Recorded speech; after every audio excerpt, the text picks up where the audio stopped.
Hi po, Boss Kira. Ako po ulit ito, si Lynn from Bacolod. Una sa lahat, gusto ko pong magpasalamat sa pag-feature nyo ng story ko. Nakalimutan ko nga lang po palang lagyan ng pamagat yon. Itong susunod kong ikukwento ay sariling karanasan ko po ulit. Nangyari ito noong college na ako at sa isang private school din po ito sa Bacolod. May isang event during that time. Dahil first year pa lang ako noon, mayroong parang welcome party para sa amin. Ayoko pa nga sanang pumunta kaso pinipilit ako ng mga kaklase ko. Kaya pumayag na lang din ako. Baka kasi magtampo ang mga yon. At saka syempre bilang pakikisama na rin.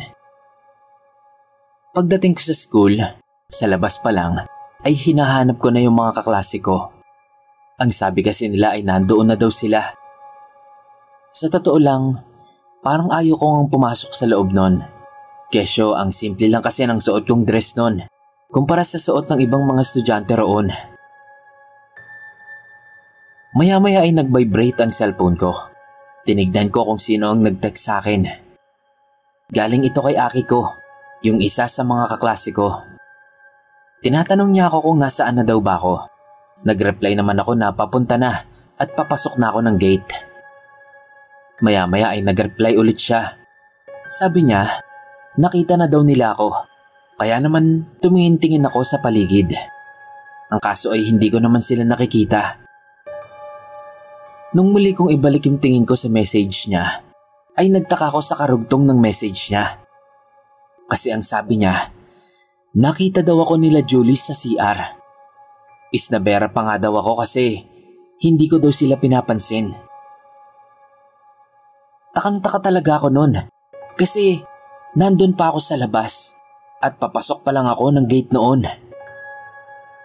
Inisip ko na lang noon na baka kamukha ko lang yung nakita nila. Dali-dali na nga akong pumasok noon. Pero bago yon, nakaramdam ako ng pagkaihi. Dahil na rin siguro sa kaba. Kaya naman nag-CR na muna ako. Pero doon ako sa kabilang building nag-CR. Malapit lang din yun sa gym. Sa pagmamadali ko, nakita ko namang nagmamadali na rin ang karamihan sa mga estudyante. Papasok na sila sa gym. Siguro magsisimula na yung event. Kaya naman nagmadali na rin ako. Papasok na sana ako ng CR noon nang may makabangga ako. Ay sorry miss, pasensya na hindi kita nakita. Paghingi ko pa ng tawad sa kanya. Nung maramdaman ko na parang nakatayo pa rin siya doon, ay tinignan ko siya. At nagulat ako nung makita kong nakangisi siya at nakatitig lang sa akin. Natakot ako noon. Sobrang takot ang naramdaman ko. Sino ba namang hindi kung ang sarili mo ang makikita mo? Sir Kira, sarili ko pala yung nakita at nakabangga ko. Nanigas ako noon. Hindi ko alam kung gaano ako katagal na nakatitig lang sa kanya. Nakabalik na lang ako sa ulirat noon nang may biglang tumapik sa akin. Sabay sabing, okay lang yan, wala na siya. Napatingin ako sa kanya noon at hindi ko napansin na lumuluha na pala ako. Inabutan niya ako ng panyo, sabay hila sa akin sa kamay. Sama ka sa akin, may pupuntahan tayo. Bumitaw ako sa pagkakahawak niya, tapos ngumiti siya sa akin. Sabi niya, huwag kang mag-alala, hindi ako multo. Kagaya mo lang ako. Alam mo naman kung anong ibig ko sabihin, di ba? Sa isip ko noon, mukhang hindi naman nga siya multo o kung ano pa man. Kaya naman sumama na ako sa kanya at sabay kaming naglakad papunta sa chapel. Malapit lang din yun sa gym. Naupo siya sa tabi ko. By the way, nakalimutan ko palang magpakilala. Ako nga pala si Fretzy, but you can call me Fritz. Engineering student ako. Pagpapakilala niya. Nginitian ko siya sabay sabing, Jel na lang itawag mo sa akin. Yan na po kasi yung nakasanayang itawag sa akin ng mga nakakakilala sa akin. Kahit na ang totoo kong pangalan ay Jonalyn. Parang naging nickname ko na lang din yon. Si Fritz nga pala ang nag-introduce sa akin ng inyong podcast at channel sa YouTube, Sir Kira. Avid fan at listener niyo rin po siya. Mabalik po tayo sa kwento. Matapos naming magpakilala sa isa't isa, ay tinanong ko siya kung matagal na ba siyang nakakakita ng mga bagay na kadalasan ay hindi nakikita ng iba. Sabi niya, bata pa lang daw siya nang magsimula siyang makakita ng mga multo o yung mga bagay na kadalasan ay mahirap ipaliwanag. Dati daw, hirap siyang tukuyin kung tao ba o multo yung mga nakikita niya. Pero di kalaunan ay nasanay na lang din siya. Siya nga pala, dapat sunugin mo yung damit mo pagka uwi mo sa bahay niyo ha. Napatango na lang ako sa sinabi niya. Siguro bad omen talaga yung nangyari sa akin kani-kanina lang. At mas mainam na gawin ko na nga lang iyon. Baka kasi kung ano pang mangyari sa akin. Napabuntong hininga na lang ako habang iniisip ko yon. Nanatili muna kaming dalawa sa chapel. Nagdasal. At pagkatapos ay umuwi na ako sa amin. Nagdahilan na lang ako sa mga kasama ko na biglang sumakit ang tiyan ko kaya hindi na ako nakapasok ng gym. Yon ang sinabi ko sa text kay Aki ko. Nag-reply naman ito ng okay. Kaya alam kong nagtatampo yung mga yon sa akin. During my second year, parang normal naman ang lahat. Meron nga lang mga sandali na nakakakita ako ng multo. Pero kaya ko naman itong baliwalain. Parang naging expert na nga ako sa pagtukoy kung multo ba o tao ang nakikita ko. Salamat kay Fritz. Marami akong natutunan sa kanya. Naging mag-best friend talaga kaming dalawa. At magpasa hanggang ngayon po. Nagkaroon ng sports fest event yung school namin. At dahil sports event yon, ay itinuring ko na lang yon na parang bakasyon. Wala naman kasi akong sinalihang sport. Kahit na magaling naman talaga ako sa volleyball. At kahit nga basketball. Totoo po talaga yon. Madalas nga po akong sumali nung high school. Pero nung mag-college na, hindi na. Kasi naman, ang yayabang ng mga estudyante na kadalasan ay kasali sa team. Kaya hindi na lang din ako sumali. Pinipili lang kasi nila kung sino yung mga gusto nilang isali. At hindi ako kasali sa mga gusto nilang isali. Karamihan sa mga napili nila mga kakilala ng mga varsity players.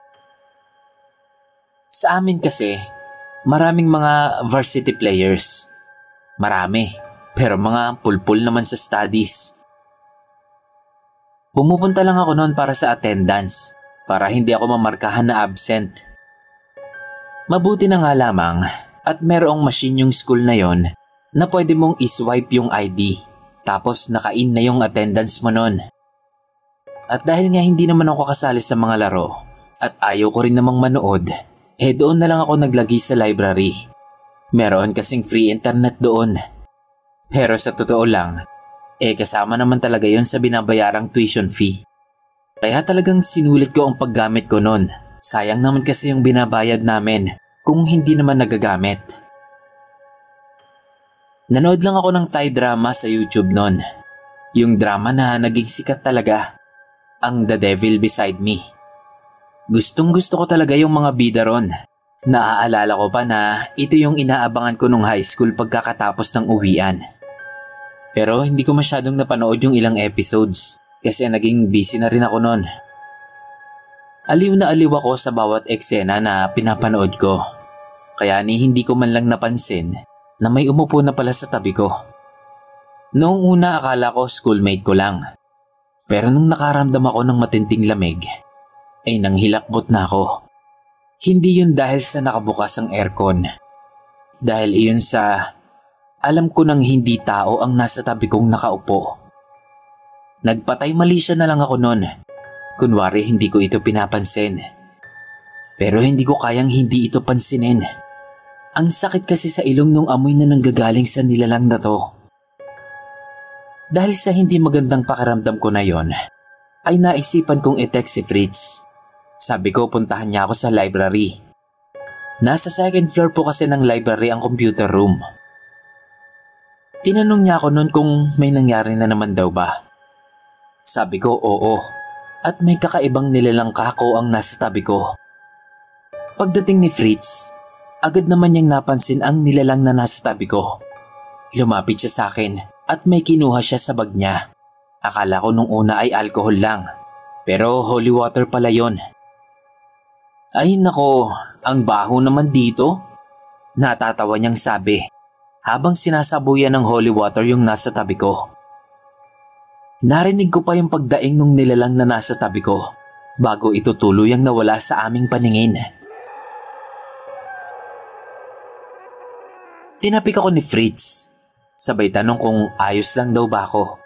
Tumungo na lang ako nun sa kanya. Napansin kong nakatingin ng ilang mga estudyante sa amin. Siguro nagtataka ang mga ito. Tara, alis na tayo dito. Parang nakakahiya sa mga audience eh. Natatawa pa nitong sabi. Oo nga naman, baka kung ano pang maisip ng mga yon. Hindi naman nila nakita yung nakita namin ni Fritz. Kaya mas mabuti na kaming dalawa na lang ang nakakaalam. Dumiretso kami sa kantin kasi parang bigla akong nagutom. Nakakainis naman yung nilalang na yon. Nasabi ko na lang. Nang makabili na kami ng pagkain, ay naupo muna kaming dalawa. Sinolo namin yung isang table. Mas gusto talaga namin yung ganon para walang ibang makakarinig sa pinag-uusapan namin. Anong klaseng nilalang ba yon? Tanong ko sa kanya. Pero nagkibit balikat lang siya. Napansin mo ba yung puno na nasa labas lang ng computer room? Tanong niya sa akin. Sabi ko hindi ko napapansin dahil busy nga ako sa pinapanood ko. Baka kasi doon lang nakatira yung nilalang na yon. Napatango na lang ako noon. Dapat siguro may gawin tayo, no? Para hindi na ulit maulit yon. Baka maisipan niya manggambala ulit eh. Napataas naman noon ang kilay ko sa sinabi niya. Hindi ba parang delikado naman yan? Pagkontra ko sa kanya. Kinabahan kasi ako bigla sa plano niya. Kahit nasa isip ko, tama nga naman siya. Dapat may gawin kami. Ayaw ko naman kasi na habang buhay akong gambalain ng nilalang na yon. Naisip namin na sabihin sa teacher namin yung nakita namin sa library. Isa po siyang reverend at nagtuturo ng subject na theology. Mabuti na lamang din at hindi naging subjective yung pananaw niya sa paliwanag namin. Tawagin na lang po natin siya sa pangalang Sir Victor.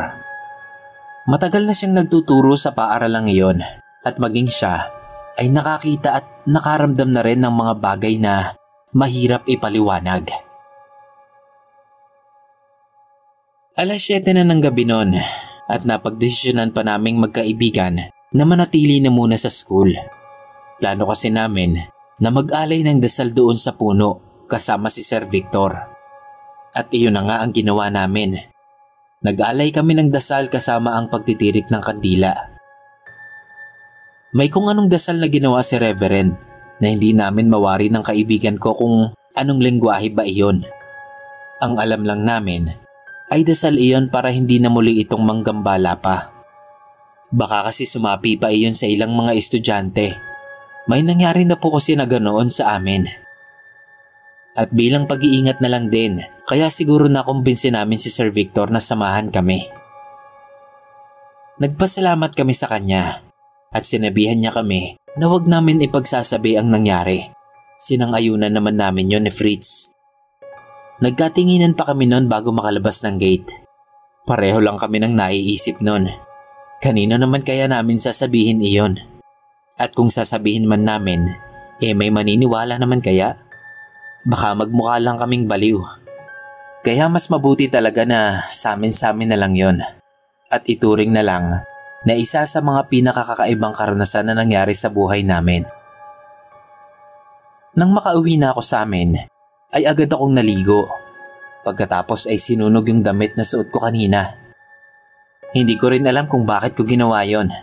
Siguro ay nasanay na lang din ako na sa tuwing may magpapakita sa akin ay sinusunog ko yung suot ko nung araw na yon.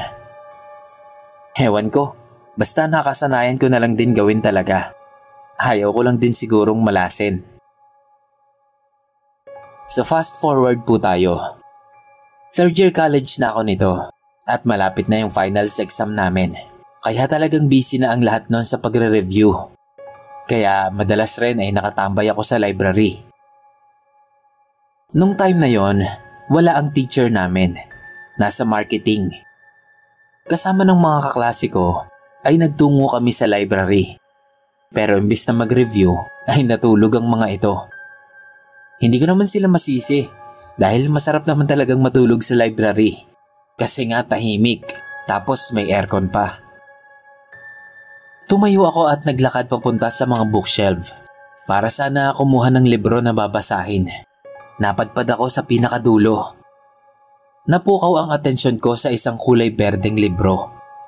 So kinuha ko yun at agad na binuklat. Pero nagtaka ako kasi walang laman yung libro. Walang nakasulat sa mga pahina nito. Tiniklop ko yung libro. Tapos tinignan ko yung cover. Pagkatapos ay binuklat ko ulit. Sa gulat ko, bigla namang may lumitaw na mga salita na hindi ko mawari kung anong lengguwahe dahil hindi naman English ang mga nakasulat doon. Ilang beses akong napalunok ng laway nun at ilang beses din akong napabuntong hininga. Napapikit na lang ako nun at nang akmang ibabalik ko na yung libro ay bigla namang parang lumindol. Kinabahan ako at nasampo ko ang noo ko dahil bigla akong nakaramdam ng pagkahilo. Napatingin ako sa paligid ko. Bakit ka ako parang nagbago yung itsura ng library? Parang naging luma yung dating nito at parang nasa sinaunang panahon. Naglakad-lakad ako noon. Pagkatapos ay may nakita akong binata na may isinusulat. Hindi niya yata napansin ang presensya ko. Kaya naman nilakasan ko ang loob ko at nagtanong ako sa kanya. Excuse me, sir? Pero parang hindi ako nadinig nito. Ni hindi man lang ako nilingon kahit sandali. Sa isip ko, baka hindi talaga ako nito kayang mapansin o makita. Dahil parang may sarili akong mundo ng mga sandaling iyon at ganun din naman siya. Para ba akong nag-time travel sa panahon na yon at hindi ako nakikita ng mga tao sa paligid ko. Sorry, hindi ko alam kung anong tawag doon. Ilang sandali akong nanatiling nakatingin lang doon sa binata. Napansin kong parang may pagkakastila yung itsura niya. Matangos ang ilong at maputi din ang kulay ng balat nito. Sa isip ko, ano ba to? Nagkakagusto pa ata ako sa binata na hindi naman ako nakikita at malamang na nabubuhay sa ibang panahon. Inilibot ko pa ang paningin ko. May mga nakasulat pero hindi ko maintindihan. Latin siguro o Kastila yung nakasulat na yon. Hindi ko talaga alam, pasensya na. Hindi ko na rin naisip pa yung mga nakasulat na yon kasi hindi ko rin naman kayang tandaan yung mga nakasulat. Napapikit ulit ako at sa pagmulat ko, nagulat ako dahil mukha ni Jessica yung nakita ko, kaklase ko. Huy, anyari sa'yo? Bakit natutulog ka dyan? Tara, may klase na tayo, sabi niya sa akin. Nakatulog na pala ako nun. Hindi ko man lang napansin. Ibig sabihin, nung napadpad ako sa ibang panahon, natulog pala ako nun. Grabe, hindi ko na talaga alam kung ano ang dapat ko pang isipin. Isang linggo na lang bago mag-exams, may ipinahiram na handouts yung guro namin sa theology. Dapat daw ay maipa-photocopy namin at pag-aralan yon. Dahil kasama daw yun sa exam. So ayun nga ang ginawa namin. Pagka-uwi ko na lang sana yun sa bahay babasahin. Kaso habang nasa jeep pa lang ako, ay tinignan ko na rin ito. Siguro para na lang din may mabasa ako. Ang boring kasi ng pakiramdam that time. Dahil hindi ko nadala yung MP3 ko. Para man lang sana makapag-sound trip habang pauwi. Nang mabuksan ko yung handouts at tinignan ang bawat pahina nun, marami kasi yun. Nasa mga 20 pages ata. Napatigil ako sa isang pahina dahil napansin ko na may isang larawan doon. Larawan ng may akda. Tinignan ko talagang mabuti yung mukha sa larawan. At tama nga ako, ito yung lalaking nakita ko sa library. Napaisip ako noon na totoong napadpad ako sa lugar kung saan niya isinusulat yung libro, na malamang ay ginawan lang din ng English translation. Kinuha ko ang cellphone ko at nag-text ako kay Fritz. Sinabi ko na totoong nakapag-time travel ako. Nabanggit ko na kasi sa kanya noon yung nangyari sa akin sa library. At kahit siya, hindi niya masabi kung bakit nangyari yun sa akin. Nag-reply sa akin si Fritz. Babalik muna raw siya sa Iloilo pagkatapos ng exam at baka doon niya na ipagpatuloy ang pag-aaral niya. Nalungkot ako sa sinabi niya kasi siya pa lang yung unang taong nakakaintindi sa akin, lalo na sa mga kakaibang bagay na nangyayari at nakikita ko. Pero ganun pa man, alam kong magkikita pa rin naman ulit kami. Hanggang dito na lang po muna, Sir Kira. May susunod pa ako na gustong ibahagi sa inyo. Yun po yung naging karanasan ko sa pagsama ko sa Iloilo kay Fritz. Salamat po at sana po ay mapasama ulit ito sa channel nyo. More power po at God bless po sa ating lahat.